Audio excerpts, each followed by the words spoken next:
জানেওয়ালাদের আওয়াজকে আসতে হবে না জোরে হবে? নারে তাকবীর, নারে রিসালাত, আহলে সুন্নাত ওয়াল জামাত। আমরা সবাই মদিনা যাইতে চাই কি চাই না? মোহাব্বতের আওয়াজে বলেন অনেক দূরে মদিনা, আমরা কেমনে যাব জানি না।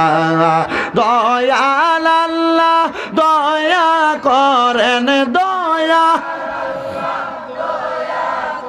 রেন নসিবি করেন মদিনা। লা ইলাহা লা ইলাহা লা ইলাহা ইল্লাল্লাহ মুহাম্মাদুর রাসূলুল্লাহ সাল্লাল্লাহু আলাইহি ওয়াসাল্লাম। আমার ভাইয়েরা, বাবারা, বন্ধুরা, ও পর্দার অন্তরালের মা বোনেরা, আজকের জান্নাতের বাগান মাহফিলের আওয়াজ যারা শুনতেছেন, আপনারা মুহাব্বতের আওয়াজ অন্তর থেকে একবার সাক্ষী দিবেন, আমাদের সবার জীবনে গুনাহ আছে না নাই? মোহাব্বতের আওয়াজে বলেন গুনাহ আছে না নাই? ও বন্ধু গো, ও নবীর উম্মতের দল, অবশ্যই সবার জীবনে গুনাহ আছে, কিন্তু একটাবার চিন্তা করেন রে কাটারাইয়ের বাবারা, আপনার আমার জীবনের গুনাহ যদি আমরার ফুতে দেখতো, আমরারে কিন্তু বাবা বলে পরিচয় দিত না। একবার চিন্তা করেন, সন্তানের গুনাহ যদি এলাকার মানুষ দেখতো, আমরারে কিন্তু সন্তান বলে পরিচয় দিত না। কিন্তু আমার আল্লাহ এত দয়ার আল্লাহ, মায়ার আল্লাহ, আল্লাহ বলে বান্দা কত গুনাহ করেছো, লা তাকুনাতু মির রাহমাতিল্লাহ, আমি আল্লাহর রহমত থেকে তোমরা নিরাশ হও না। ইন্নাল্লাহা ইয়াগফিরু যুনুবা জামিআ, নিশ্চয়ই সেই আল্লাহ যিনি সকল প্রকার বড় গুনাহগুলো ক্ষমা করে দেয়। ইন্নাহু হুয়াল গফুরুর রহিম, নিশ্চয়ই তিনি আল্লাহ যিনি ক্ষমাশীল এবং দয়ালু। জগতের বন্ধুরা, আমরা গোপনে গোপনে গুনাহ করেছি, লুকিয়ে লুকিয়ে গুনাহ করেছি, আমরার গুনার খবর কেউ জানে না, জানে একজন, জুড়ে বলেন তিনি কে? ও আল্লাহ গো, আপনি যে আমাদের গুনার খবর জানেন। আমরা তো দুনিয়ার জমিনে চলাফেরা করা অবস্থায় কোনো মালিক যদি তার কর্মচারীর দুনিয়াতে দুই একটা ত্রুটি বিচ্যুতি পায়, মালিক তাকে কর্ম থেকে অব্যাহতি দিয়ে দেয়। আল্লাহ পাক রব্বুল আলামিন কেউ যদি তার মালিকের একদিনের ডিউটি না করে, এক মাসের মধ্য থেকে তার একদিনের বেতন কাটা চলে যায়। ও আল্লাহ, আপনি না আমাদেরকে আপনার ইবাদত করার জন্য বানাইলেন, কিন্তু আমরা তো আপনার ইবাদত করি না। আমরা গুনাহ করতে করতে আমাদের কলব অন্ধকার হয়ে গেছে। আল্লাহ গো, আপনার কাছে আমাদের ছোট্ট একটা জানার বিষয়, আপনি বলেন না আমরা কি দুনিয়াতে গুনাহ করার কারণে আপনি এখনো তো আমাদের রিজিক বন্ধ করেন নাই, আপনি তো এখনো পর্যন্ত আমাদের খাবার দাবার বন্ধ করেন নাই, আমাদের হাত পা গুলা চলা বন্ধ করেন নাই, চোখ দিয়া দেখা বন্ধ করেন নাই। আল্লাহ বলে বান্দা মরার এক সেকেন্ড আগ পর্যন্ত বান্দার তওবা করার রাস্তা খোলা আছে। কেন কেন জানো? আমার বান্দা মরার আগ পর্যন্ত আমি আল্লাহকে ভয় করতে পারে। কিভাবে বুঝবো গো? আমার আল্লাহ পাক রব্বুল আলামিন কোরআনুল কারীমে ওয়াজ করে শোনায়া দেয়, ইয়া আইয়ুহাল্লাযীনা আমানুত্তাকুল্লাহা ওয়াল তানজুর নাফসুম মা কদ্দামাত লিগাদিন ওয়াত্তাকুল্লাহা ইন্নাল্লাহা খাবীরুম বিমা তা'মালুন। আল্লাহ পাক রব্বুল আলামিন কোরআনুল কারীমে বলেন, হে জগতের ঈমানদারের দলেরা, তোমরা আল্লাহকে ভয় করো এবং তোমাদের সামনের দিকে তোমরা যা করবে, পূর্বে যা করেছো তার দিকে তোমরা খেয়াল করো। ওয়াত্তাকুল্লাহ, তোমরা আল্লাহকে ভয় করো। ওয়াল তানজুর নাফসুম মা কদ্দামাত লিগাদিন ওয়াত্তাকুল্লাহা ইন্নাল্লাহা খাবীরুম বিমা তা'মালুন। নিশ্চয়ই আল্লাহ পাক রব্বুল আলামিন তোমার ভালো মন্দের সকল কিছুর খবর জানে। ও মুসলমান, আমরা তো দুনিয়ার মুখে আমরা ভয় করে চলাফেরা করি, কিন্তু না না না, বান্দা যখন দুনিয়ার কাউকে ভয় না করে একজন আল্লাহকে ভয় করবে, ইন্নাল্লাহা খাবীরুম বিমা তা'মালুনের অন্তর্ভুক্ত করে। আল্লাহ যে আমাদের মনের খবর জানে, আল্লাহ আমাদের সবার মনের আশাগুলো পূরণ করে দিবে। কিন্তু না, আমরা আল্লাহর রাস্তা থেকে দূরে সরে গেছি, আমরা আল্লাহ পাকের পথ থেকে দূরে সরে গেলাম। কেন রে মুসলমান? আল্লাহ না কোরআনে বলেছেন, ওয়ালা তাকুনু কাল্লাযীনা নাসুল্লাহা ফাআনসাহুম আনফুসাহুম উলাইকা হুমুল ফাসিকুন। আল্লাহ না বলেছে তোমরা তাদের মতো হয়ো না, তাদের পথ অবলম্বন করো না যারা আল্লাহর কথা ভুলে গেছে, আল্লাহর পথ থেকে দূরে সরে গেছে। আমরা তো আল্লাহর পথেই নাই, আমরা তো 5 ওয়াক্ত নামাজের কাছেই নাই, আমরা তো আল্লাহর পথ থেকে দূরে সরে গেলাম। আমরা সুদের সাথে লিপ্ত, আমরা ঘুষের সাথে লিপ্ত, আমরা একজন আরেকজনের সমালোচনায় মুনাফিকের মধ্যে লিপ্ত। ও মুসলমান, কেন কেন আল্লাহর কথা কি আপনার মানতে ভালো লাগে না? আল্লাহ না বলেছে দুনিয়ার জমিনের মধ্যে তাদের অন্তর্ভুক্ত না হওয়ার জন্য? তারা কারা? তারা কারা? কাল্লাযীনা নাসুল্লাহা ফাআনসাহুম আনফুসাহুম উলাইকা হুমুল ফাসিকুন। মিথ্যাবাদীদের কথা এবং দুনিয়াতে যারা মুনাফিকি করে তাদের কথা। শুধু তাই নয়, যারা আল্লাহর রাস্তা থেকে দূরে সরে যায়, আল্লাহ তো তাদের মতো না হওয়ার কথা বলেছে। কিন্তু আমরা গুনার কর্মকাণ্ড করি, আল্লাহর ইবাদত থেকে দূরে সরে গেলাম। আল্লাহ বলে, শোনো, যদি তোমরা আল্লাহর ইবাদত থেকে দূরে সরে যাও, তোমরা যদি মুনাফিকের অন্তর্ভুক্ত হও, তোমরা যদি আহলে কিতাবের অন্তর্ভুক্ত হও, তোমরা যদি কুফরি করনেওয়ালাদের অন্তর্ভুক্ত হও, তোমরা যদি শিরিককারীদের অন্তর্ভুক্ত হও, আমি আল্লাহ বললাম উলাইকা হুম শাররুল বারিয়া, তোমরা দুনিয়ার সবচাইতে নিকৃষ্ট মানুষ। ও আমার কাটারায়ের বাবারা, আমরা তো নিকৃষ্ট মানুষ হইতে চাই না। আল্লাহ বলেছেন হ্যাঁ হ্যাঁ হ্যাঁ, নিকৃষ্ট মানুষ তো তারা 4 শ্রেণীর মানুষ, যারা ইন্নাল্লাযীনা কাফারু, যারা কুফরি করে, মিন আহলিল কিতাব, যারা আহলিল কিতাব, এবং দুনিয়ার জমিনের মধ্যে যারা দুনিয়াতে চলাফেরা করা অবস্থায় মুশরিকদের অন্তর্ভুক্ত, মুশরিকদের কাজ করে, আর যারা মুনাফিকের অন্তর্ভুক্ত হয়ে যায়, এই 4 শ্রেণীর মানুষ দুনিয়াতে উলাইকা হুম শাররুল বারিয়া, খারাপ মানুষের অন্তর্ভুক্ত। এবার সাহাবায়ে কেরাম আমার নবীকে প্রশ্ন করে, নবীজি আপনার কাছে জানতে চাই, আপনি আমাদেরকে বলেন না দুনিয়ার মধ্যে সবচাইতে ভালো মানুষ কারা? নবী আমার এই কথার প্রশ্নটা যখন পাইলেন, আল্লাহ পাক রব্বুল আলামিন সাথে সাথে আমার নবীর কাছে আয়াত নাযিল করে দেয়, ইন্নাল্লাযীনা আমানু ওয়া আমিলুস সলিহাতি উলাইকা হুম খায়রুল বারিয়া। জবান খুলে উচ্চ কণ্ঠে জোরে পড়েন সুবহানাল্লাহ। আল্লাহর ঘোষণা অস্বীকার করার মতো ক্ষমতা আমাদের আছে? আল্লাহর কথার বাহিরে কাজ করার ক্ষমতা আমাদের আছে? আল্লাহ কুরআনুল কারীমের মধ্যে বলে, গো ও বান্দা, নিশ্চয়ই যারা ঈমান এনেছে এবং নেক কাজ করেছে, এই দুইটা কাজ যারা করেছে, আমি আল্লাহ পাক রব্বুল আলামিন বললাম উলাইকা হুম খায়রুল বারিয়া, দুনিয়ার সব মানুষের চাইতে সবচাইতে উৎকৃষ্ট মানুষ হলো তারা, যারা দুনিয়াতে ঈমান এনেছে এবং নেক কাজ করেছে। ও মুসলমান, আপনি বলেন আমাদের ঈমানটা পরিপূর্ণ আছে না নাই? আছে। গ্যারান্টি দিতে পারবা কেউ?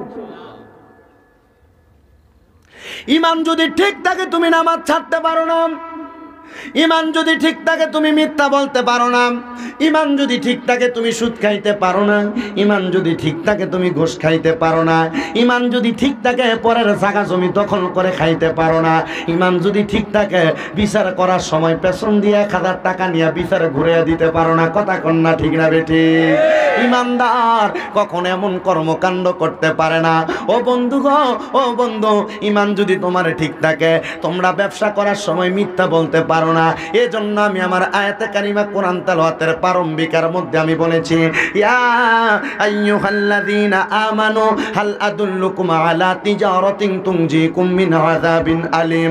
আমার আল্লাহ পাক রব্বুল আলামিন বলেছে, ও দুনিয়ার ঈমানদারের দলেরা, হাল আদুল্লুকুম আলা তিজারাতিন, আমি আল্লাহ কি তোমাদের কেমন একটা সংবাদ দিব না, যারা দুনিয়ার জমিনে সত্যবাদী আদলকৃত ব্যবসায়ী, যারা দুনিয়াতে সবচাইতে ন্যায়পরায়ণ ব্যবসায়ী। শুধু তাই নয়, যারা ন্যায়পরায়ণ ব্যবসায়ীর অন্তর্ভুক্ত হয় না, আমি আল্লাহ তাদের জন্য রেখেছি যন্ত্রণাদায়ক শাস্তি।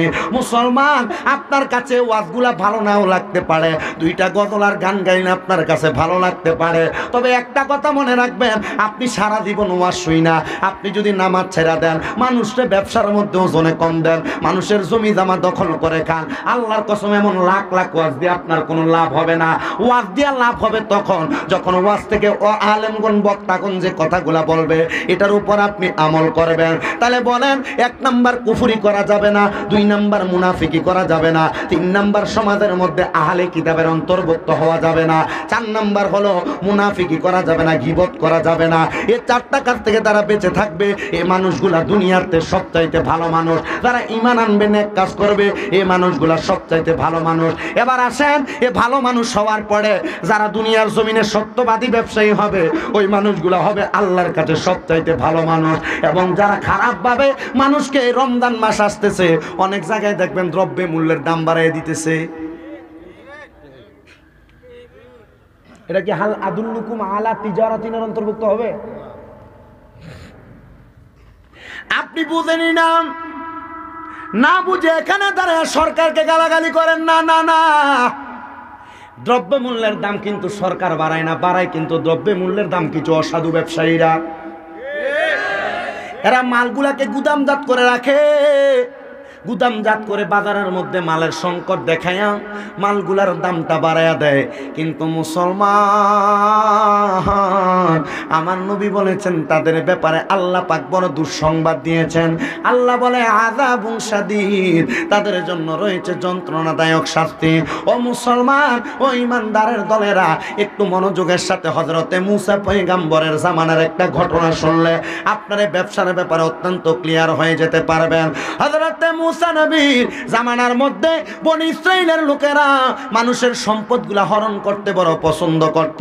কেউ যদি ব্যবসা করে মনোভূমির উপর দিয়ে যাইতো, তাদের টাকাগুলা তারা লুণ্ঠন করে রেখে দিত, তাদের মাল সম্পদগুলা রেখে দিত। এমন টাইমে ওই জায়গার মধ্যে সবচাইতে বড় মাপের একজন আল্লাহ পাকের বন্ধু ছিলেন, আল্লাহ পাকের প্রিয় নেককার বান্দা ছিলেন, যে আল্লাহকে সবচাইতে বেশি ভয় করতেন। উনি উনার অন্য কোনো কাজ নয়, সামান্য পরিমাণ খেজুর বিক্রি করতেন, খেজুর। তবে ওনার ব্যবসাটা ছিল সবচাইতে বড় নেক সুলভ পণ্য। ও আল্লাহর বান্দা, বনি ইসরাইলের মানুষ, আপনি যে নেক সন্তান হিসেবে একটা ভালো ব্যবসায়ী, কেমন করে তার প্রমাণ আপনি দিতে পারবেন? হযরতে বনি ইসরাইলের ওই ব্যক্তি উনি বলে, আমি যখন ব্যবসা করি আমি মানুষের সঙ্গে কোনোদিন ওজনের মধ্যে কারচুপি করি না। কিভাবে বুঝবো? এবার উনি একটা খেজুরের জন্য উনি ওজন করলেন, একটা দাঁড়িপাল্লার মধ্যে 1 কাঠা পরিমাণ খেজুর দিলেন। উনি 1 কাঠা পরিমাণ খেজুর দিয়ে ওই খেজুরগুলার মধ্যে কেউ কেউ বলেন 27টা, কেউ কেউ বলেন 29টা খেজুর ধরেছে। কিন্তু 29টা খেজুর হওয়ার পরেও দাঁড়িপাল্লার মধ্যে সমান সমান হয় না। উনি বলে, আমি কাউকে মিথ্যা বলে একটা খেজুর বেশি দিতে পারবো না, আবার সত্য বলে তার থেকে একটা খেজুর কম আমি দিতে পারবো না। এবার উনি খেজুরটাকে ওজন করে ওই জায়গার মধ্য থেকে 29টা ক্রমান্বয়ে 27টা খেজুর দিয়ে উনি এখান থেকে আরেকটা খেজুর নিলেন। নেওয়ার পরে খেজুরটাকে 4টা টুকরা করে 2টা টুকরা ওই খেজুরটাকে দাঁড়িপাল্লার মধ্যে দিলেন, আর 2টা টুকরো উনি ওনার কাছে রেখে দিলেন। দেওয়ার পরে গো মাত্র 5 দিরহামের বিনিময় 1টা কাঠা খেজুর উনি ওই ব্যক্তিকে, খরিদ্দারকে দিয়ে দিলেন। আর মাত্র 2টা টুকরা, একটা খেজুরকে 4 টুকরা করার পরে 2 টুকরা খেজুর এখনো বেঁচে আছে। ক্রয়কারী ব্যক্তি বলে, ও বনি ইসরাইলের ব্যবসায়ী, তুমি পারবানি তোমার খেজুরটা আমাকে দিয়ে দিতে? আমি না তোমার থেকে 5 দিরহামের বিনিময় 1 কাঠা খেজুর ক্রয় করেছি। বলে, না, আপনি আপনার টাকা অনুযায়ী খেজুর পেয়েছেন। আমি যখন খেজুরটাকে কেটে রেখেছি আমি নিয়ত করেছি এই একটা খেজুর থেকে যতটুকু খেজুর বাঁচবে আমি এই খেজুরটা সদকায়ে জারিয়া হিসেবে মানুষকে দিয়ে দিব। কি হিসাবে? আমি সদকায়ে জারিয়া হিসেবে মানুষকে দিয়ে দিব। মুসলমান, আপনি 1 কানি জমি লাগানোর পরে আশা করেন এটা থেকে আপনার কাছে 20 মণ ধান আসবে, কিন্তু যদি আপনার 25 মণ আসে, আপনি একবারও মনে মনে নিয়ত করেন না আল্লাহর রাস্তায় সদাকা করে দিবেন। বনি ইসরাইলের মানুষের মধ্যে এমনও কত ভালো মানুষ ছিল যারা আল্লাহকে খুশি করার জন্য সবচাইতে বেশি অন্তরটাকে সফর্দ করে দিতেন।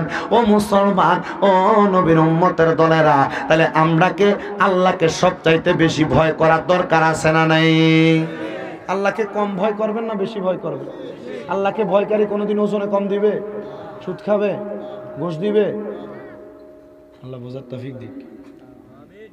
যে মাইকের আওয়াজটা আমার কানে আসতেছে, এই মাইকের আওয়াজটা বুঝতেছো না? এই যে কেকও করতেছে,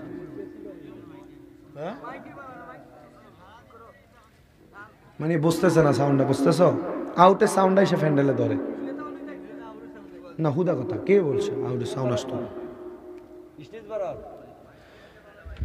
সবাই একটু দরুদ শরীফ আদায় করেন। আল্লাহুম্মা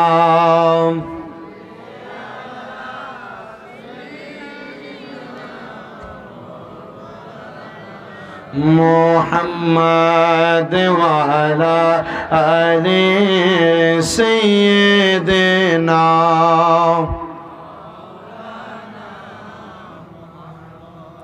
আপনারা 3 জন কি হাসাহাসি করেন? কি হাসাহাসি করতেছেন? আমি যখন কোরআন তেলাওয়াত করি আপনারা হাসাহাসি করতেছেন, ভালো লাগে না এগুলা। কেন জানেন? তাকওয়ার খেলাফ হচ্ছে, বেয়াদবি হচ্ছে। আর পিছন দিয়ে তো তোমরা রেডিও লাগাইছো, শিক্ষণীয় ওয়াজ ভাল লাগে না। আমি গজল কোয়া শুরু করি, অসুবিধা কি? ওয়াজ নষ্ট হয়ে যাক।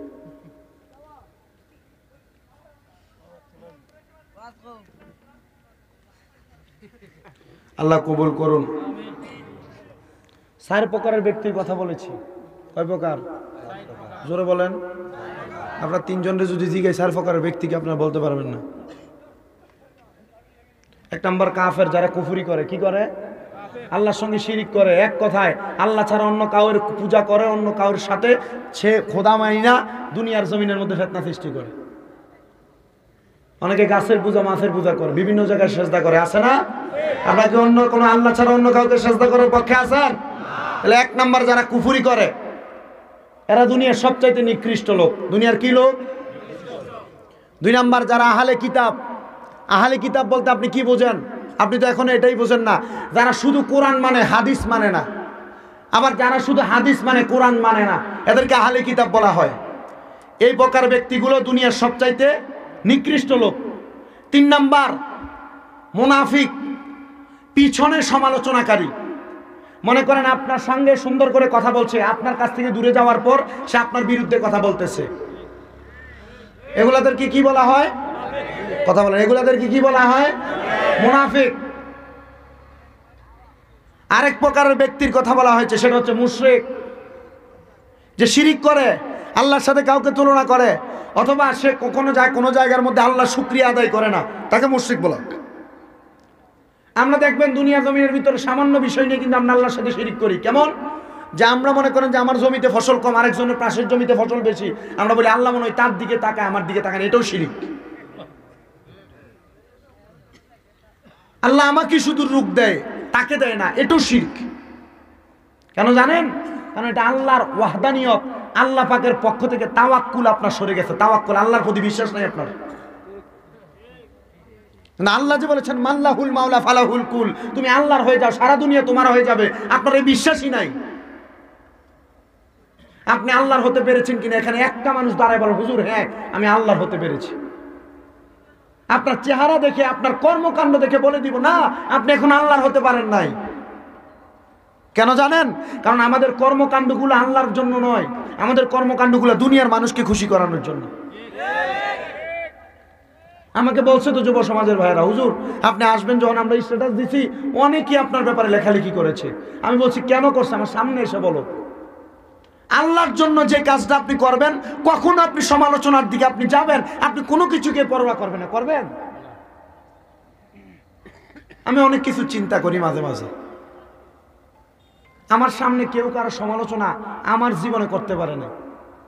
আমি আজকে এখানে আসার পরে আমার সকালবেলা একটা ফোন দিয়ে, হুজুর আজকে আপনি যেখানে মাহফিলে যাচ্ছেন এখানে সব ফুল তুলি, আপনি যে যাচ্ছেন। আমি কইলাম বেটা ফুল তুলিরা না আইলে কিন্তু এই অত্র অঞ্চলের ভিতরে কোরআনকে সহিভাবে দারুল কেরাতের মাধ্যমে কেউ শিখাইতে পারতো না। এ ফুল তুলি আর রাজাখানি নিয়ে ফিডাফিডি করে, মাঝখান দিয়ে ইসলামের ক্ষতি করে। সামান্য কয়েকটা মাসালার কারণে ফুল তুলি রাজাখানি লয়ে ফিডাফিডি লাগাই দেয়। আমার কাছে ফিডাফিডি নাই। কেন নাই জানেন? ওনারা যেটা করে ওনারাও আল্লাহর খুশির জন্য করে, আমি যেটা করি এটাও আল্লাহর খুশির জন্য। প্রত্যেক মুসলমান যত কর্মকাণ্ড করবে একমাত্র হুব্বুলিল্লাহ, আল্লাহর ভালোবাসার জন্য করবে। না, আপনারা আল্লাহর ভালোবাসার জন্য করেন না, আপনারা দুনিয়ার ভালোবাসার জন্য কর্মকাণ্ড করতে চাচ্ছেন। আর দুনিয়ার ভালোবাসার জন্য যদি কোনো কিছু করে থাকেন, আল্লাহর কসম এটাতে আপনার কোনো ফায়দা হবে না, কোনো ফায়দা হবে না। আজকে যে কাটারাই তালুকদার বাড়ির মানুষগুলা এত টাকা খরচ করে মাহফিল, প্যান্ডেল, এ মাইক, এই সব তাবারুকের ইন্তজাম করেছে, এগুলা করে ওনাদের লাভ কি? লাভ তো ওনাদের নয়। ওনারা জানে মাহফিল করলে এই এলাকার নয় সারা বিশ্বের যত মুসলমান অন্ধকার কবরে আল্লাহ চাইলে মাহফিলের যে কোনো একজনের উসিলায় কবরে আযাব মাফ করে দিবে। আমার দোয়া কবুল হবে আপনি এটার গ্যারান্টি দিতে পারেন? আপনাদের কার দোয়া কবুল হবে কেউ গ্যারান্টি দিতে পারে? কিন্তু না, নবীজি বলেছেন একটা মজলিসের মধ্যে 40 জন ব্যক্তি দোয়া করলে যে কোনো একজনের দোয়া কবুল হয়। কেন? 40 জনের মধ্যে একজন আল্লাহর ওলি থাকে। যদি না থাকে, আল্লাহর নবী বলে এখান থেকে একজনকে আল্লাহর ওলি বানাইয়া আমি তার দোয়াটা কবুল করি। আপনাদের কি মনটা চায় না এই 40 জনের একজন আপনি হতে? আল্লাহ পাক কবুল করুন। আরো জোরে পড়েন আমিন। সবাই দরুদ শরীফ পড়েন। আল্লাহুম্মা সাল্লি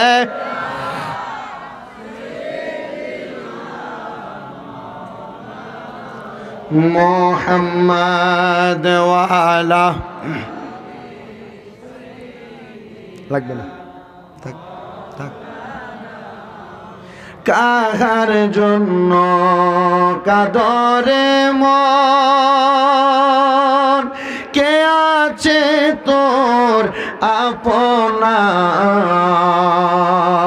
বিপদের কান্দারি নবীজি শুয়ে কান্দেন মদিনায়।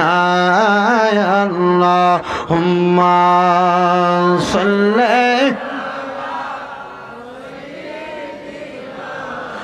মাওলানা মুহাম্মদ ওয়া আলা আলি সাইয়্যিদিনা। আমার মুসলমান ভাই বাবারা, বন্ধুরা, পর্দার অন্তরালের মা বোনেরা, আমি আমার প্রারম্ভিকের মধ্যে আরেকটা আয়াত তেলাওয়াত করেছি, যে আয়াতের মধ্যে আল্লাহ বলেছেন ওয়াবুদুল্লাহা ওয়ালা তুশরিকু বিহি শাইআন ওয়া বিল ওয়ালিদাইনি ইহসানা। আমার আল্লাহ পাক রব্বুল আলামিন কুরআনুল কারীমে সুন্দর করে বলেন ওয়াবুদুল্লাহ, তোমরা আল্লাহর ইবাদত করো। আপনারা বলেন আমরা সিজদা দেই কাকে? সুবহানা রাব্বিয়াল আলা বলে আমরা সিজদা দেই আল্লাহকে। এবার আল্লাহ বলে ওয়ালা তুশরিকু বিহি শাইআ, এবং তোমরা দুনিয়ার জমিনের মধ্যে আল্লাহর সঙ্গে কাউকে শিরিক করবে না, কোন কাজের মধ্যে আল্লাহর সঙ্গে কাউকে শিরিক করবে না। আমার কাটারের বাবারা, আপনারা দুনিয়াতে আল্লাহর ইবাদত করেন, কথা সত্য, আল্লাহর সঙ্গে শিরিক করেন না, কথা সত্য, কিন্তু আপনারা দুনিয়াতে চলাফেরা করা অবস্থায় আপনারা যেমন ভাবে চলাফেরা করেন, এগুলা একমাত্র আল্লাহর সন্তুষ্টির জন্য যদি হয়ে থাকে। আল্লাহর নবী বলে তোমরা যখন ইন্তেকাল করবে, ইন্তেকাল করার পরে আল্লাহ তোমাদেরকে একটা পুরস্কার প্রদান করবে। ইয়া রাসূলুল্লাহ, নবীজি আমার আল্লাহ পাক কেমন পুরস্কার প্রদান করবে? নবী আমার বলে জাযাউহুম ইনদা রাব্বিহিম জান্নাতু আদনিন তাজরি মিন তাহতিহাল আনহার, আল আনহারু খালিদিনা ফিহা আবাদা রাদিয়াল্লাহু আনহুম ওয়া রাদু আন যালিকা লিমান খাশিয়া রাব্বাহ। জবান খুলে উচ্চ কণ্ঠে জোরে জোরে বলেন সুবহানাল্লাহ। সাহাবায়ে কেরাম বলি ইয়া রাসূলুল্লাহ, নবীজি দুনিয়াতে আল্লাহর জন্য যদি নামাজ পড়ে, আল্লাহর সঙ্গে যদি শিরিক না করে, ওয়া বিল ওয়ালিদাইনি ইহসানা, আম্মা আব্বার প্রতি যদি ইহসান করে, আপনার কাছে জানতে চাই আমার আল্লাহ কেমন পুরস্কার প্রদান করবে? নবী আমার আল্লাহর কোরআনের সূরা বাইয়িনার 8 নম্বর আয়াত আল্লাহ ঘোষণা করে বলে দিচ্ছেন, ও বান্দা জাযাউহুম ইনদা রাব্বিহিম, আমার আল্লাহ তোমাকে একটা পুরস্কার প্রদান করবে, আল্লাহর পক্ষ থেকে তুমি একটা পুরস্কার পাবে। ও আল্লাহ কেমন পুরস্কার পাবো আপনার কাছে জানতে চাই। আল্লাহ বলে সেটা হলো জান্নাতু আদনিন, এটার নাম হলো জান্নাতুল আদন। জোরে জোরে বলেন সুবহানাল্লাহ। জান্নাতুল আদন কেমন যদি আমি প্রশ্ন করি কাটারের বাবারা, আপনারা বলতে পারবেন কিনা জানি না। এবার সাহাবায়ে কেরাম নবীকে বলে ইয়া রাসূলুল্লাহ, মায়ের নবীজি আপনার কাছে জানতে চাই জান্নাতুল আদনের মধ্যে রাখা হবে, কথাটা আপনি বলেছেন, কিন্তু জান্নাতুল আদন দেখতে কেমন আমার তো জানতে বড় ইচ্ছা হয়। নবী আমার বলে জান্নাতুল আদন দেখতে এত সুন্দর, তাজরি মিন তাহতিহাল আনহার, ওই জান্নাতের নিচে দিয়া একটা নদী প্রবাহিত হয়, নদী প্রবাহিত হয়। ও নবী আপনি বলেন না জান্নাতের নিচে দিয়ে যে নদী প্রবাহিত হয়, ওই নদীটা কেমন নদী? জান্নাতের নিচে দিয়ে আবার কেমন নদী প্রবাহিত হয়? আমার নবী বলে ওই নদীটা অন্য কোনো নদী নয়, ওই নদীটার নাম হলো রজব নদী। রজব, ওই নদীর মধ্যে এক রকমের পানি নাই, ওই নদীর মধ্যে 4 প্রকারের পানি আল্লাহ প্রবাহিত করেছেন। এক প্রকারের পানির নাম হলো ইন্না আ'তাইনাকাল কাউসার, এক প্রকারের পানির নাম হলো কাউসারের পানি। নবীর উম্মতের মধ্যে যারা দুনিয়ার জমিনের মধ্যে কোনোদিন আল্লাহ পাকের সাথে নাফরমানি করে নাই, নবীর পথ থেকে দূরে যায় নাই, আমার আল্লাহর নবী তাদেরকে হাউজে কাউসারের পানি পান করাবেন অন্ধকার কবরে। 2 নাম্বার পানিটার নাম হলো সারাবান তাহুরা, পবিত্র পানি। যারা কোনোদিন নেশাদ্রব্য পান করে নাই, আমার আল্লাহ পাক রব্বুল আলামিন তাদেরকে ওই জান্নাতের নদীর সারাবান তাহুরা পান করাবেন। 3 নাম্বার পানিটার নাম হলো জান্নাতি লাবান, মানে দুধ। আমার আল্লাহ পাক রব্বুল আলামিন আল্লাহর বান্দাদেরকে জান্নাতের দুধ পান করাবেন, যারা কোনোদিন মানুষের জায়গা সম্পদ মেরে খায় নাই। আর 4 নাম্বার পানিটার নাম হলো জান্নাতের মধু।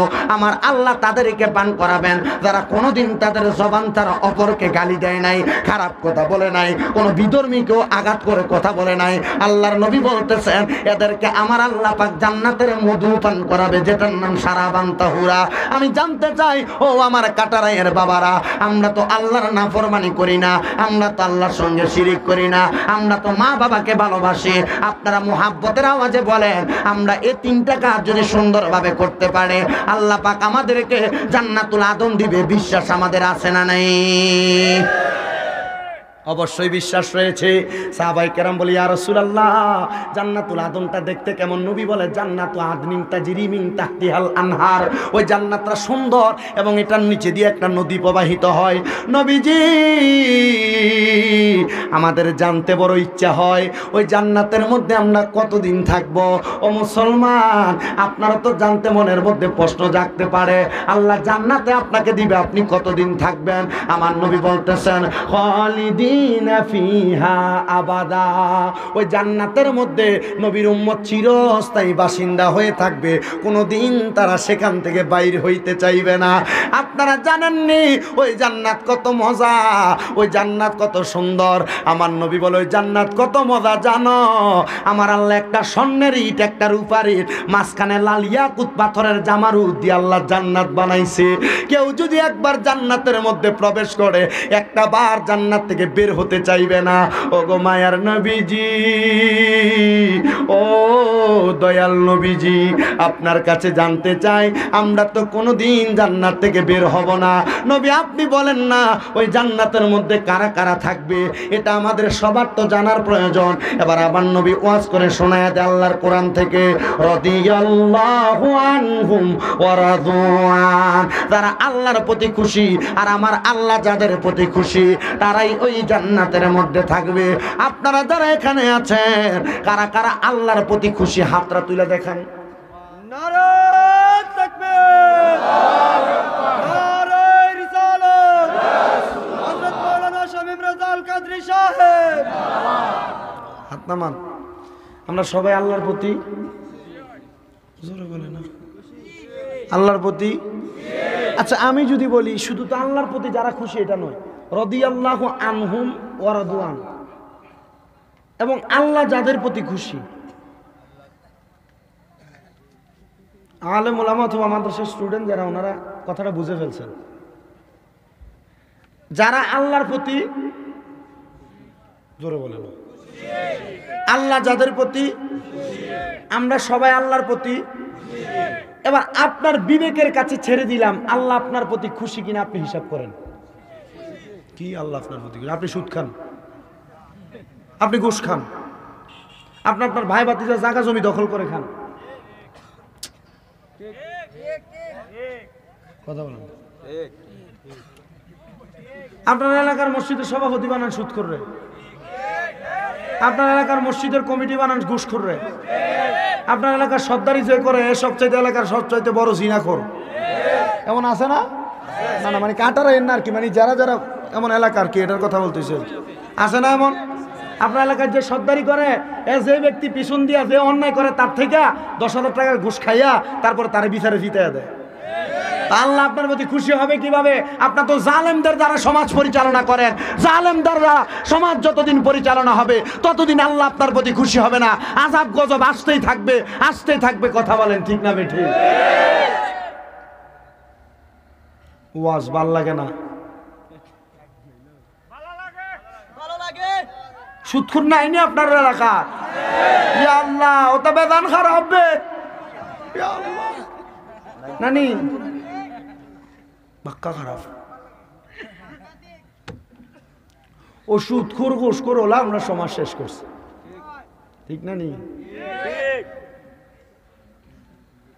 কি হবে আলেম সেজে সমাজেতে যদি না হক কথা উচ্চ সুরে না বলিতে। চাকরির ভয় করো যদি ছেড়ে দাও ইমামতি, চাকরির ভয় করো যদি ছেড়ে দাও ইমামতি। কি হবে আল্লাহকে ধোঁকা দিয়ে। আপনি তো ঠিক বলতেছেন, ইমাম সাহেব মসজিদে সুদের ওয়াজ করলে তার চাকরি নাই। আপনি ঠিক বলতেছেন, ইমাম সাহেব ঘুষের ওয়াজ করলে তার চাকরি নাই। আপনারা ঠিক বলতেছেন, কথা সত্য। আবার আপনারা এই মসজিদ কমিটির সভাপতি সেক্রেটারিদেরকে সুদখোর বানান। বলে কেন বানান? বলে হুজুর উনি সুদ খাইলে কি হয়েছে, ইমাম সাহেবের বেতনটা উনি একাই দিয়া দেয়। ঠিক না বেশি? ইদা কাকা ঠিক আছে না?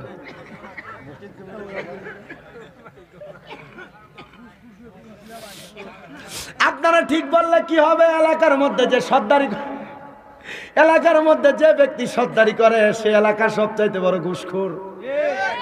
এমন আছে না? এলাকার মধ্যে যে ব্যক্তি সর্দারি করে, মানুষের বিচার করে, এই ব্যক্তি চা দোকানে বসে মানুষের সমালোচনা করে।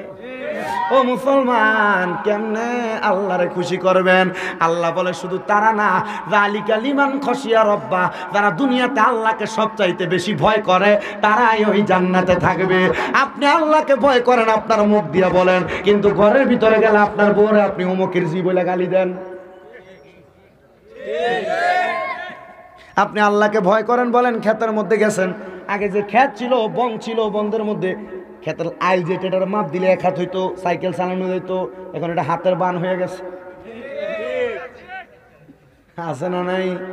ও মুসলমান, আল্লাহর কসম কোনদিন জান্নাতের মুখও দেখবেন না। আল্লাহর নবী বলে তারা হলো বেইনসাফ ব্যক্তি, আমার আল্লাহ তাদেরকে পছন্দ করেন না।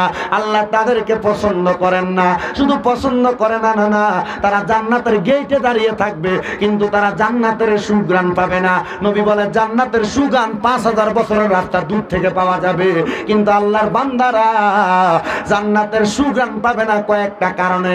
একমাত্র সুদ, ঘুষ, জিনা, ব্যভিচার, খারাপ কর্মকাণ্ড, মানুষের সম্পদগুলো অপহরণ করার কারণে। শুনেন শুনেন মুসলমান, আল্লাহ পাক রব্বুল আলামিনের একজন বান্দা যার নাম ছিল কুবাইদ। নাম কি? জোরে বলে না, নাম কি?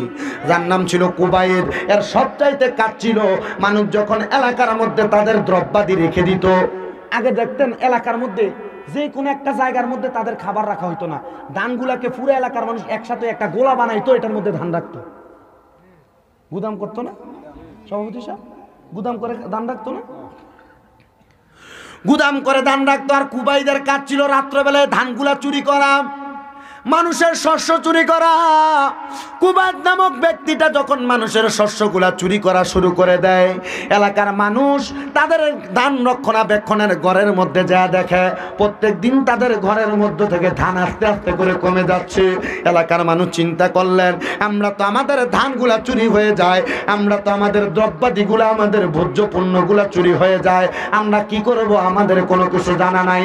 সবাই গিয়ে ওই কুবাইদের নামে এলাকার বড় বাদশার কাছে বিচার দেয়, বাদশা আপনি কি একটা বিচার করতে পারবেন, আমাদের এই ধানগুলা কে চুরি করে আপনারা একটা বার বলে দেন। ওই বাদশা বলে, তোমাদের ধানগুলা কে চুরি করে আমি বলতে পারবো না, তবে এখন থেকে কে চুরি করে তোমরা সেটাকে যাচাই বাছাই করবে। হুজুর কিভাবে যাচাই বাছাই করব? উনি বলতেছেন, এখন থেকে তোমরা রাত্রবেলা ঘুমাইবা না দিনের বেলা ঘুমাইবা। তারা বলে, হুজুর আমরা দিনের বেলা আমাদের ফসল ফলাদির কাজগুলা করে থাকি, আমরা যদি দিনের বেলা ঘুমাই, রাত্রবেলা যদি আমরা পাহারা দেয়, আমাদের কর্মকাণ্ডগুলা করবে কে? হুজুর বলে, তোমরা করেই দেখো না, করেই দেখো না, করেই দেখো না। এবার কুবাইদ নামক লোকটা যখন তার চুরিগুলা চালুই রেখে গেলেন, এলাকার মানুষ আর রাত্রে ঘুমায় না, ঘরের পাহারাদার হইয়া যে ঘরের মধ্যে তাদের মাল সম্পদগুলো আছে এটাকে পাহারা দিতে লাগলেন। এমন টাইমে একজন মুরব্বী ব্যক্তি আইসা ডাক দিয়ে বলে, কিরে এলাকার মানুষ, তোমরা তো এখনো রাত্রবেলা ঘুমাইলা না, তোমরা ঘুমাও, আমি মুরব্বী মানুষ একটু পাহারা দেই। বুড়া মানুষ, কি মানুষ? বুড়া মানুষ, উনি তো চলতে ফিরতে পারে না। সবাই ওই মুরব্বীর কথা শুনে ঘুমায় গেলেন, আর বুড়া মানুষ তিনিও তার কথা মোতাবেক তোনার কাজ চালাইয়া যাচ্ছেন। এমন টাইমে কুবাইদ নামক লোকটা চুরি করার জন্য ওই বাড়ির মধ্যে অথবা তার ধন ভাণ্ডারের সামনে আসলেন। আইসা দেখে মুরব্বী। কুবাইদ বলে, কাকা আপনি যে জায়গার মধ্যে বসে আছেন আপনি কেন সজাগ? সবাই তো ঘুমাচ্ছে। বলে, আমি বলেছিলাম তোমরা সবাই ঘুমাও, আমি পাহারা দেই। এবার চোর নিজেই ডাক দিয়ে বলে, চাচা আমি কুবাইত বলতেছি, আপনি মুরব্বী মানুষ, আপনি এই জায়গার মধ্যে পাহারা দেওয়া লাগবে না, আমি পাহারা দেই, আপনি ঘুমান। কি বলে? আপনি পাহারা দেন, আমি ঘুমাচ্ছি। আসলে যে পাহারা দিবে সে কি ভালো মানুষ না চোর? মাঝে মাঝে দেখবেন এলাকার মধ্যে অনেক নতুন নতুন করে পয়সার মালিক হওয়ার পর এলাকার মুরব্বীরা বলে, কাকা অনেক হয়েছে তো, আমরা এবার সুযোগ দেন না। আসলে নি মুরব্বীরা জিলা বুঝবো বলে আমরা বুঝবো নি? বুঝছেন না? মুরব্বীরা যেটা বুঝবো আমরা কি সেটা বুঝবো? ওই মুরব্বী মানুষ ডাক দিয়ে বলে, কুবাইত তুমি পাহারা দিবে? বলে হ্যাঁ। বলে তুমি যদি পাহারা দাও বাকি যুবকরা কি করবে? মুরব্বী বলে, কুবাইত তুমি পাহারা দেওয়ার জন্য আসলে, এতক্ষণ তুমি কোথায় ছিলা?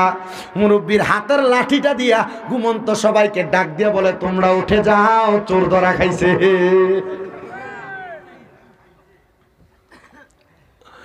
কুবাইত দূর থেকে পাহারা দেয়, প্রত্যেক দিন চুরি করে, আজকে চুরি করতে পারতেছে না, সবাই পাহারা দিচ্ছে।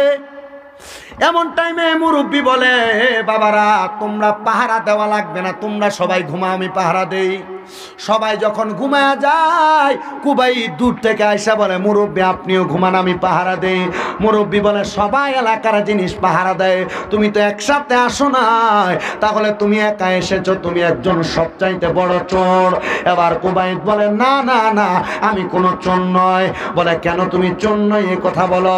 তাহলে তুমি সবার সঙ্গে আসতে গুদাম ঘরটা পাহারা দেওয়ার জন্য। ওই কুবাইত ডাক দিয়ে বলে, মুরব্বী আপনি আমার চোর বলে সাব্যস্ত করেছেন কি কারণে? আমার হাতে তো কোনো মাল নাই। বলে, হ্যাঁ তোমার হাতের মধ্যে কোনো মাল নাই। কুবাইত তোমার সন্তান কেউ জানে না, তোমার বাড়ি ঘরের নাম কেউ জানে না, তোমার স্ত্রী পুত্র সন্তানের নাম পরিচয় কেউ জানে না। এবার ওই কুবাইত নামক ব্যক্তিটাকে এলাকার সব মানুষ একসাথে দৌড়ে চোর চোর বলে মেরে ফেললেন। মেরে ফেলার পরে মানুষ তাকে আর দাফন করলেন না, তার কোনো জানাজার নামাজ হলো না।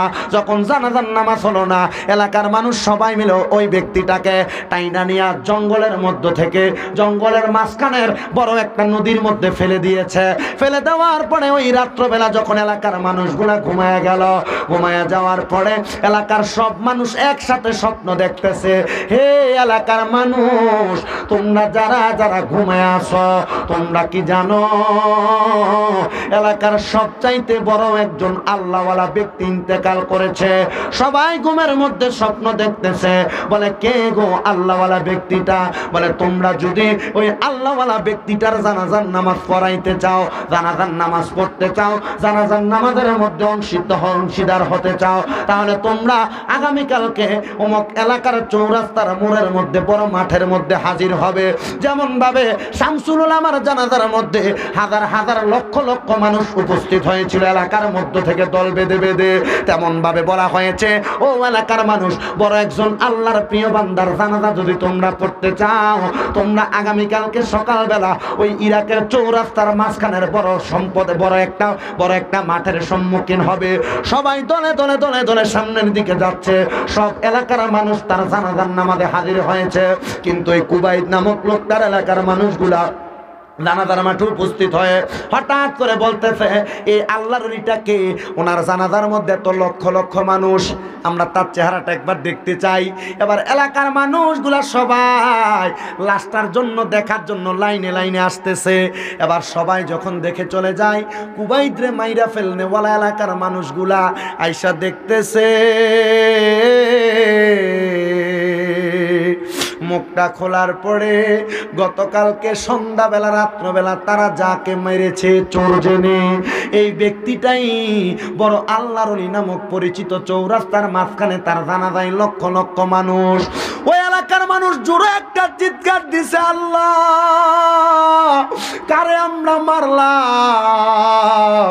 গতকালকে রাত্রবেলা মাইরা আমরা ঘরের মধ্যে ঘুমানোর পরে স্বপ্ন দেখলাম আল্লাহর পক্ষ থেকে বলা হচ্ছে, তোমরা যদি এলাকার সবচাইতে বড় মাফের আল্লাহর ওলিটার জানাজা পড়তে চাও, তোমরা তাড়াতাড়ি ইরাকের বড় চৌরাস্তার মাঝখানে চলে যাও। আল্লাহ আইসা দেখে এটার কেউ না, এটা হলো আমাদের এলাকার চোর কুবাই কুবাইদ, আল্লাহ বুঝলাম না গো এ কেমনে বড় মাফের আল্লাহর ওলি হয়। আমরা মাঝে মাঝে মনে করি এলাকার রিক্সার ড্রাইভার, এলাকার কৃষক কিভাবে চলাফেরা করে আমরা জানি না। ওই কুবাইদ নামক লোকটা যখন ইন্তেকাল করলো, সবাই তার জানাজার নামাজটা পড়াইলেন। জানাজার নামাজটা পড়ানোর পরে রে বাবারা, এলাকার মানুষ সবাই বাড়ি বাড়ি চলে যায়। আপনারা বলেন, আপনাদের এলাকার কোনো মানুষ যদি মারা যায়, আপনারা তার জানাজার নামাজে দলে দলে গিয়ে জানাজার নামাজ পড়েন কি পড়েন না? মানুষ জানাজার নামাজ পড়ার পরে হাঁটতে হাঁটতে রাস্তার মধ্যে বলে অথবা চা দোকানে বসে বলে, লোকটা তো ভালো ছিল, না জানি আল্লাহ তারা জান্নাত দেয়নি, লোকটা তো ভালো ছিল, না জানি আল্লাহ তারা জাহান্নাম দেয়। এমন কথা বলতে বলতে আপনারা কিন্তু সমালোচনা করেন মৃত ব্যক্তির। নবী আমার বলে, না না না, তোমরা মৃত ব্যক্তির সমালোচনা করো না। কিন্তু তেমনভাবে ওই এলাকার মানুষগুলা কুবাইদের সমালোচনার মধ্যে ব্যস্ত ছিল। যখন বারবার সমালোচনা করে, সমালোচনা করতে করতে বাড়ির মধ্যে গেল। ওই দিন রাত্রবেলা সবাই তাদের বাড়ির মধ্যে ঘুমানোর পরে একজন আল্লাহ পাকের প্রিয় বান্দা, শ্রেষ্ঠ বান্দা, উনি সব চাইতে বড় নেককার ছিল। সারা এলাকার মানুষও যদি ঘুমায়া যায়, ওই আল্লাহর প্রিয় বান্দাটা ঘুমাইতেন না। উনি সব সময় রাত্রবেলা আল্লাহর ইবাদত করতেন। আল্লাহর ইবাদত করে আর তাহাজ্জুদের নামাজ আদায় করে আল্লাহর কাছে বলে, আল্লাহ ও আল্লাহ, আমাদের এলাকার সব চাইতে চোর ব্যক্তিটাকে এলাকার মানুষ পিটে মারল, আর আপনি কোন কুদরতের কারণে স্বপ্ন দেখা বললেন সেই এলাকার সবচাইতে বড় আল্লাহর ওলি। এই আল্লাহর ওলি যখন কান্না করতে করতে বারবার বারবার আল্লাহর কাছে চাইতেছেন, আপনারা বলেন আল্লাহর কাছে কান্না করে কোনো কিছু চাইলে আল্লাহ বান্দারা মনের আশা পূরণ করে কি করে না? আল্লাহ বলেন, মিনাল লাইলি ফাতাহাজ্জাদ বিহি নাফিলাতাল লাকা আসা আইয়াবআসাকা রাব্বুকা মাকামান মাহমুদা।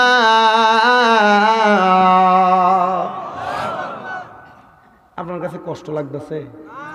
ওয়াজ বুঝতেছেন? যদি বোঝেন মনোযোগ দিয়ে শুনেন। আমি কিন্তু এখন একটা গজল গাইছি না, গাইছি কেন না জানেন? কারণ ওই যে সমালোচনা করছিল, এটা যেন তোমরা সমালোচনা না করো।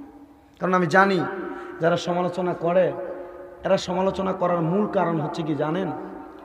এদের ইসলামের কোনো উপকার করা মূল উদ্দেশ্য নয়। এদের মূল উদ্দেশ্য হচ্ছে এমন একটা ওয়াজ মাহফিল, কোরআন সুন্নাহর বাগানকে বানচাল করে দেওয়া। আল্লাহ এদেরকে হেফাজত করুক, আল্লাহ এদেরকে হেদায়েতে তৈয়বা নসিব করুক। আমি বলছি তো, যারা যুবক ভাইয়েরা আমার অবজেকশন দিচ্ছে, হুজুর অনেক লেখালেখি করছে, আমরাও লিখছি এদেরকে কমেন্টসে। আমি বলছি তোমরা লেখছো কেন? কুত্তায় যদি তোমার কামড় দেয়, তুমি কি কুত্তার উল্টে রানে কামড় দিবা? এরা কুত্তা, এরা তোমরা কামড়াইছে। আর কিছু কম লাগবো? বিষয় গেছে আমার বাইরে। নবীজি বলেছেন, যারা মুনাফিক পেছনে সমালোচনা করে এরা কুত্তার চাইতে খারাপ।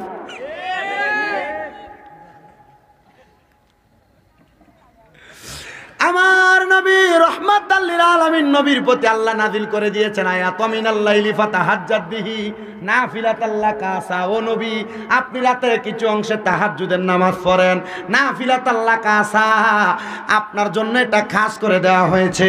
আইয়া বাসাকা রাব্বুকা মাকামান মাহমুদা, আপনি যদি রাতের কিছু অংশে তাহাজ্জুদের নামাজ পড়েন, আল্লাহ আপনাকে অতি সত্তর মাকামে মাহমুদ প্রদান করবে।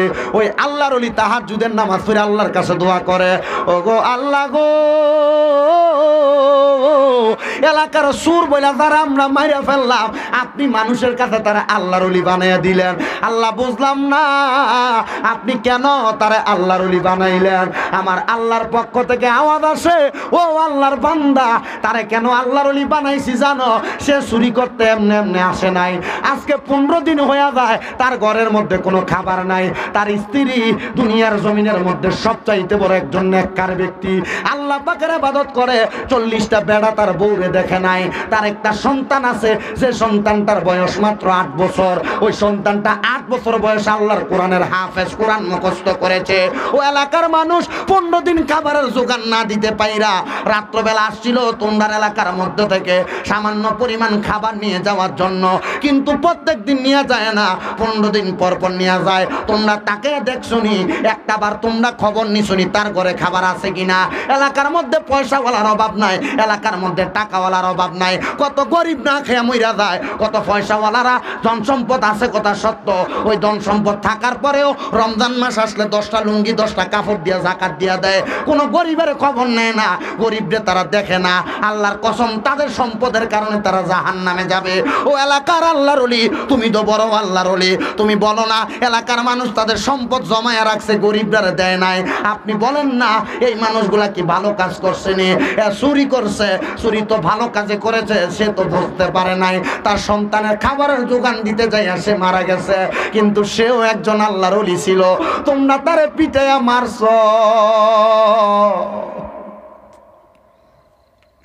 তার ঘরের ভিতরে যায় দেখো, সে ঘর থেকে বাইর হওয়ার সময় তার স্ত্রী আর ফুতেরে কই আসছে, আমি যতক্ষণ খানা নিয়ে আসবো না ততক্ষণ তোমরা সেজদা থেকে মাথা উঠাইও না। আজকে 2 দিন তার স্ত্রী এবং ফুতে সেজদা দিয়া পড়া রইছে। আল্লাহর সকালবেলা পর্যন্ত কারোর কাছে কোনো কথা বলে না, মসজিদের মধ্যে ফজরের নামাজ পড়া মুনাজাত দেওয়ার আগে ডাক দিয়ে বলে, ও এলাকার মানুষ, তোমরা কি জানো এলাকার মধ্যে আমরা যারা চোর বইলা মারছি সে সুন্নাহ, সে বড় আল্লাহর ওলি? বলে হুজুর জানি। সে শুধু আল্লাহর ওলি না, তার কলিজার টুকরা স্ত্রীটাও আল্লাহর ওলি, তার একটা সন্তান সেও আল্লাহর ওলি। হুজুর আপনি জানলেন কেমনে? বলে আমি গতকালকে রাত্রবেলা মুরাকাবা করছিলাম। মুরাকাবা কত শুনছেন কিন্তু জীবনে কোনোদিন করেন নাই। মুরাকাবা সাধারণ কোনো মানুষ করতে পারে না, তবে মুরাকাবা যারা করে তারা কামেল লোক, মুকাম্মেল লোক। সাফ কেবলারা যদি কোনোদিন এলাকাতে আসে, হুজুরদের কাছে বললেন, হুজুর মুরাকাবার নিয়মটা কি আমরারে শিখিয়ে দেন, হুজুর মুরাকাবা কারা কেমনে করে আমরারে শিখিয়ে দেন। বড় কোনো আলেম যদি আসে তাদেরকে প্রশ্ন করেন, হুজুর মুরাকাবা কিভাবে করে নিয়মটা শিখিয়ে দেন। মুরাকাবা করবেন দূরের কথা, মুরাকাবা সেইটাকে বলা হয় নফল ইবাদতের পরে চক্ষু বন্ধ করে মহান মনিবের সান্নিধ্য গিয়ে আল্লাহ পাকের সৃষ্টি জগতের মধ্যে কখন কি হবে সেটার সন্ধান করার নাম মুরাকাবা। ও বন্ধু, আপনি কোনোদিন মুরাকাবা করেন নাই। হুজুর ওই হুজুরটা সকালবেলা ফজরের নামাজের পরে পুরা মসজিদের মুসল্লিদেরকে নিয়া জঙ্গলার মধ্যে যাইয়া একটা কুড়ে ঘরের দরজার মধ্যে আঘাত করে, আসসালামু আলাইকুম ওয়া রাহমাতুল্লাহ, আসসালামু আলাইকুম ওয়া রাহমাতুল্লাহ বলে যখন এমন ভাবে ডাক দিছে, রে বাবারা, 8 বছরের ছেলেটা দরজাটা খুলেছে। সবাই বলে আল্লাহর কসম, ওই ছেলেটা দরজা খুলে যখন আমাদেরকে সালাম দিয়েছে, আসসালামু আলাইকুম ওয়া রাহমাতুল্লাহ, আমাদের মধ্যে 100 জন লোক ঠাস ঠাস করে মাথাটা চক্কর দিয়ে মাটিতে পড়ে গেছে। আমরা কেন পড়ে গেলাম জানো?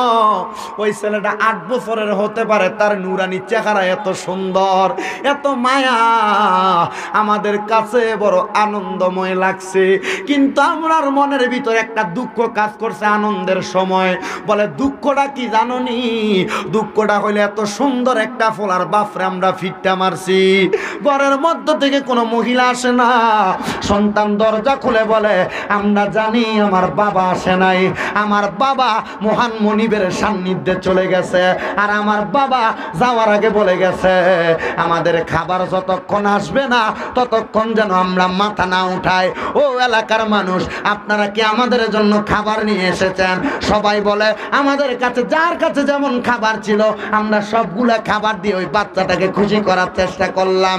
কিন্তু ওই বাচ্চাটা খাবারগুলা নিয়ে যখন ভিতরে প্রবেশ করলো, যায় তার মাকে বলে, আম্মা জান আপনি কি পারবেন একটু খাবার সংগ্রহ করতে? আম্মা জান বলে, যে মানুষগুলা আল্লাহর প্রিয় বান্দা চিনে নাই, যে মানুষগুলা আল্লাহর বান্দাটাকে মেরে ফেলে ফেলেছে, আমি তাদের খাবারে হাত লাগাইতে পারবো না, হাত লাগাইতে পারবো না। ও মুসলমান শুনেন, এই কথার সারমর্ম কি বুঝে নেন, এই কথার সারমর্ম কি একটু জেনে নেন। এই কথার সারমর্ম হলো, এলাকার মধ্যে সামনে রমজান আসতেছে, অনেকে যাকাত দিব, যাকাত দিব, মানুষে 200 টাকা দামের কাপড় কিনাই না দিব, একবার পরার পরে আর পড়তে পারে না। 200 টাকা দামের লুঙ্গি কিনাই না দিব, এ লুঙ্গি একবার পরলে 2বার পরলে আর পড়তে পারে না, গোসল করলে পুরা শরীর দেখা যায়।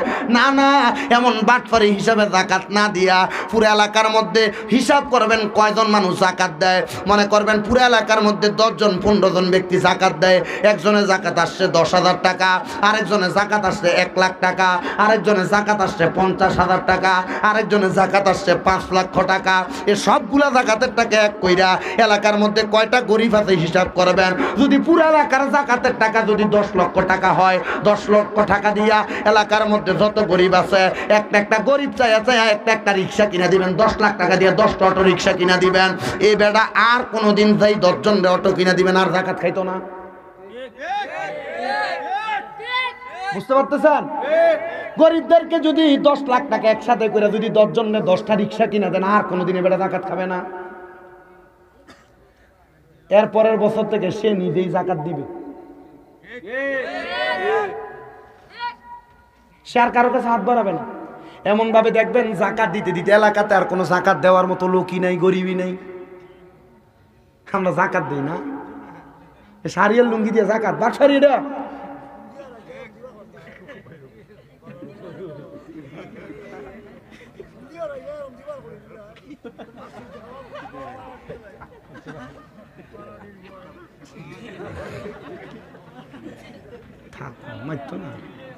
আপনারা আমার ওয়াজ বুঝছেন নি?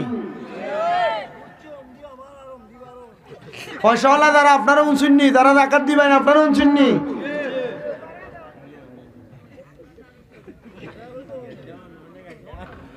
আল্লাহ আমাদেরকে বোঝার তৌফিক দান করুন।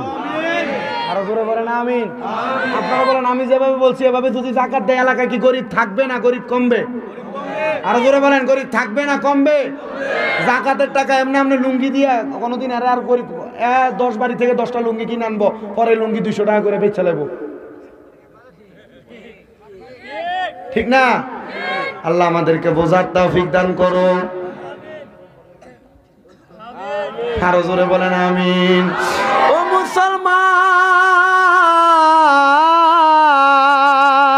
ওই মহিলাটা ঘরের মধ্যে আল্লাহ বলে এমন একটা চিৎকার দিছে, আল্লাহ, এলাকার মানুষ বলে মহিলাটা দুনিয়া থেকে বিদায় হয়ে গেছে। আমরা তার জানাজার নামাজ পড়াইলাম। 8 বছরের ছেলেটা আমাদের বড় আল্লাহর ওলির কাছে আইসা বলে, হুজুর, আমার মাও মারা গেছে, আমার বাবা আল্লাহর সান্নিধ্যে চলে গেছে, আমার জানতে বড় ইচ্ছা হয় আমার মা বাবা 2 জন জান্নাতি না জাহান্নামী, কারণ তারা তো আল্লাহওয়ালা ছিল, আল্লাহর পথের প্রতীক ছিল। এবার ওই আল্লাহ পাকের বান্দাটা যখন আল্লাহর ওলির কাছে বারবার প্রশ্ন করে, আল্লাহর ওলি বলে, বাবা তুমি একটু মুরাকাবা করো, চক্ষু বন্ধ করে দেখো তোমার মা বাবা জান্নাতি না জাহান্নামী। ছেলে বলে, আমি 12 রাকাত তাহাজ্জুদের নামাজ পড়ে চোখ বন্ধ করলাম, বন্ধ করার পরে দেখি আমার মা বাবা 2 জন একই জান্নাতের মধ্যে হাত ধরে ঘোরাফেরা করতেছে। আমি জিজ্ঞাসা করলাম, মা ও আব্বা জান, আপনারা তো জান্নাতের মধ্যে ঘোরাফেরা করতেছেন, আপনাদের কাছে আমার একটা প্রশ্ন, আপনারা যে জান্নাতের মধ্যে ঘোরাফেরা করেন, আপনারা বলেন না আপনারা জান্নাতের মধ্যে ভালো আছেন না খারাপ আছেন? মা বাবা আমাকে উত্তর দিয়েছে, আমরা জান্নাতের মধ্যে বড় ভালো আছি।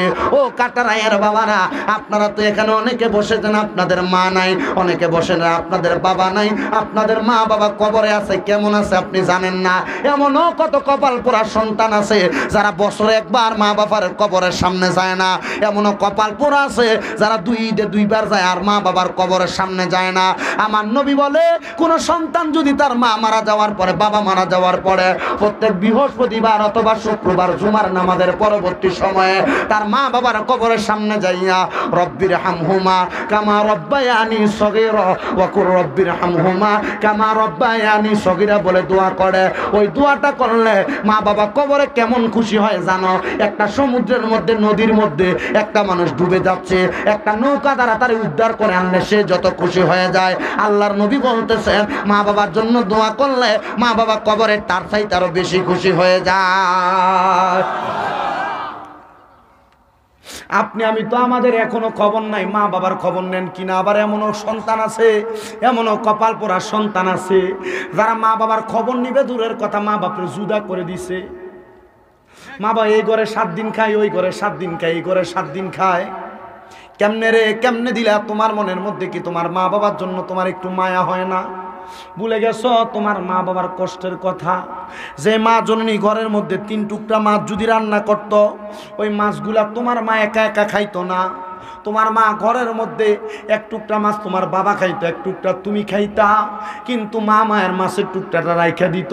আমার সন্তান রাত্রবেলা মজা করে ভাত খাইবো, মা ঝোল দিয়া ভাত খাইয়া ফালাইতো।